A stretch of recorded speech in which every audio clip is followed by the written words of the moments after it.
एक पल भी विश्वास से टूटा नहीं। आज भगवान श्री राम के गर्भगृह की अनंत ऊर्जा, श्री राम परिवार का दिव्य प्रताप इस धर्म ध्वजा के रूप में इस दिव्यतम भव्यतम मंदिर में प्रतिष्ठापित हुआ है। और साथियों, ये धर्म ध्वजा केवल एक ध्वजा नहीं, ये भारतीय सभ्यता के पुनर्जागरण का ध्वज है। इसका भगवा रंग, इस पर रचित सूर्य वंश की ख्याति, वर्णित ओम शब्द और अंकित कोविदार वृक्ष राम राज्य की कीर्ति को प्रतिरूपित करता है। ये ध्वज संकल्प है, ये ध्वज सफलता है, ये ध्वज संघर्ष से सृजन की गाथा है, ये ध्वज सदियों से चले आ रहे स्वप्नों का साकार स्वरूप है। ये ध्वज संतों की साधना और समाज की सहभागिता की सार्थक परिणति है। साथियों, आने वाली सदियों और सहस्त्र शताब्दियों तक ये धर्म ध्वज प्रभु राम के आदर्शों और सिद्धांतों का उद्घोष करेगा। ये धर्म ध्वज आह्वान करेगा, सत्यमेव जयते नानृतम, यानी जीत सत्य की ही होती है, असत्य की नहीं। ये धर्म ध्वज उद्घोष करेगा, सत्यम एक पदम ब्रह्म सत्य धर्म प्रतिष्ठित, अर्थात सत्य ही ब्रह्म का स्वरूप है, सत्य में ही धर्म स्थापित है। ये धर्म ध्वज प्रेरणा बनेगा, प्राण जाए पर वचन न जाहि, अर्थात जो कहा जाए वही किया जाए। ये धर्म ध्वज संदेश देगा, कर्म प्रधान विश्व रची राखा, अर्थात विश्व में कर्म और कर्तव्य की प्रधानता हो। ये धर्म ध्वज कामना करेगा, बैर न विग्रह आस न त्रासा, सुखमय ताही सदा सब आशा, यानी भेदभाव, पीड़ा परेशानी से मुक्ति, समाज में शांति और सुख हो।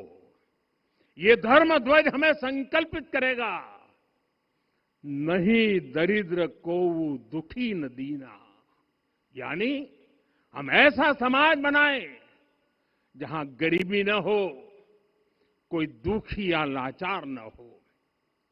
साथियों, हमारे ग्रंथों में कहा गया है, आरोपितम ध्वजम दृष्ट्वा ये अभिनंदनित धार्मिका ते अपि सर्वे प्रमुच्यते महापातक कोटि भी, यानी जो लोग किसी कारण मंदिर नहीं आ पाते और दूर से मंदिर के ध्वज को प्रणाम कर लेते हैं, उन्हें भी उतना ही पुण्य मिल जाता है। साथियों, ये धर्म ध्वज भी इस मंदिर के ध्येय का प्रतीक है। ये ध्वज दूर से ही रामलला की जन्मभूमि के दर्शन कराएगा और युगों युगों तक प्रभु श्री राम के आदेशों और प्रेरणाओं को मानव मात्र तक पहुंचाएगा।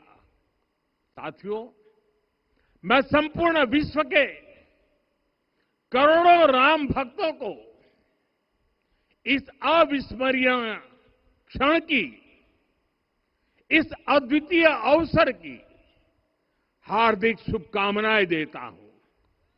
मैं आज उन सभी भक्तों को भी प्रणाम करता हूं, हर उस दानवीर का भी आभार व्यक्त करता हूं जिसने राम मंदिर निर्माण के लिए अपना सहयोग दिया।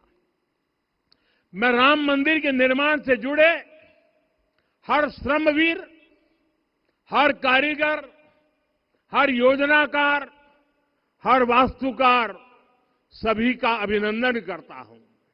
साथियों, अयोध्या वह भूमि है जहां आदर्श आचरण में बदलते हैं।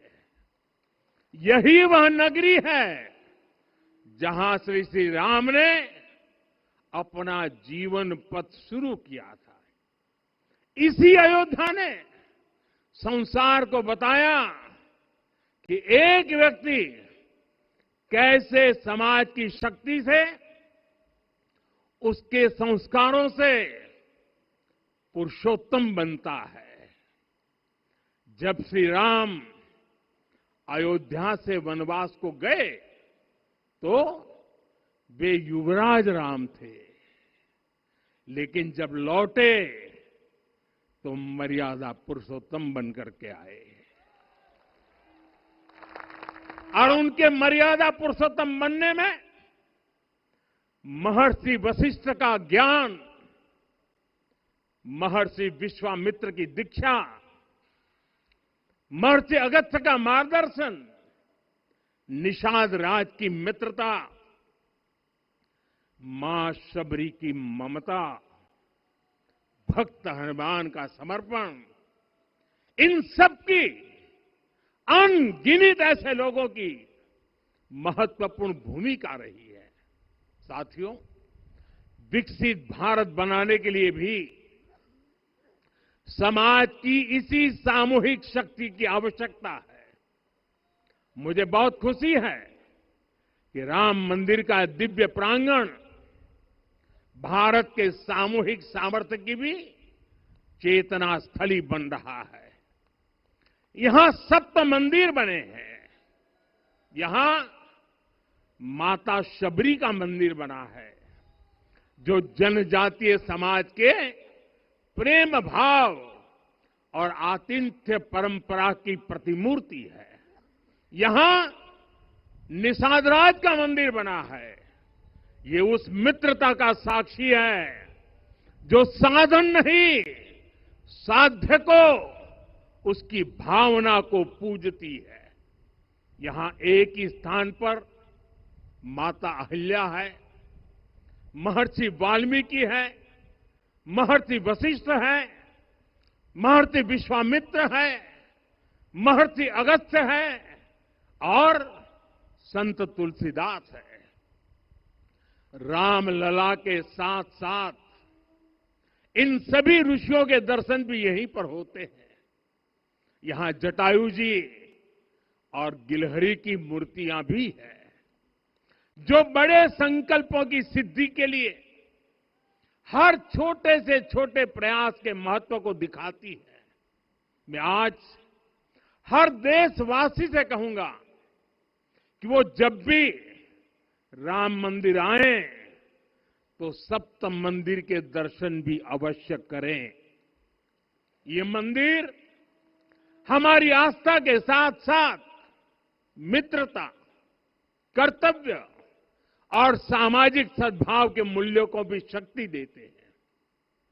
साथियों, हम सब जानते हैं हमारे राम भेद से नहीं, भाव से जुड़ते हैं। उनके लिए व्यक्ति का कुल नहीं, उसकी भक्ति महत्वपूर्ण है। उन्हें वंश नहीं, मूल्य प्रिय है। उन्हें शक्ति नहीं, सहयोग महान लगता है। आज हम भी उसी भावना से आगे बढ़ रहे हैं। पिछले 11 वर्षों में महिला, दलित, पिछड़े, अति पिछड़े